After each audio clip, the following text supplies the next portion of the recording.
Pour un acheteur, la qualification du stationnement qui sera attaché à son appartement est très importante.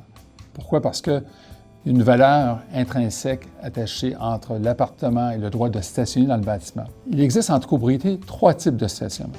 Le premier, c'est un stationnement à partie commune, c'est-à-dire premier arrivé, premier servi.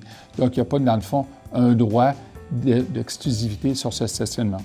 On le connaît notamment en matière de stationnement pour visiteurs. Il y a un autre type de stationnement, c'est ce qu'on appelle les stationnements à partie commune à usage restreint.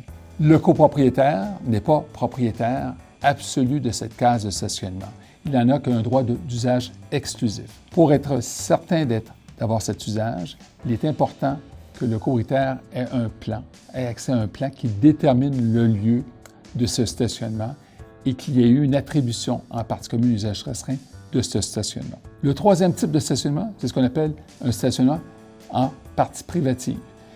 Ce stationnement est la propriété propre d'un copropriétaire. C'est un lot, comme un appartement, et le copropriétaire en est le propriétaire exclusif. Certes, il y a un avantage d'être propriétaire d'un stationnement parce qu'au point de vue de la qualité de votre droit de jouissance de propriété, ce droit est presque indiscutable.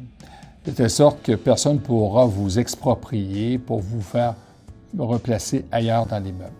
Lorsqu'on a l'usage exclusif, une partie commune usage restreint comme stationnement, c'est un droit qui est moins fondamental, moins certain. On a vu dans une décision où un copropriétaire s'est fait désallouer son droit de jouissance sur un stationnement par le tribunal. Donc, c'est une situation qui est peut-être plus précaire.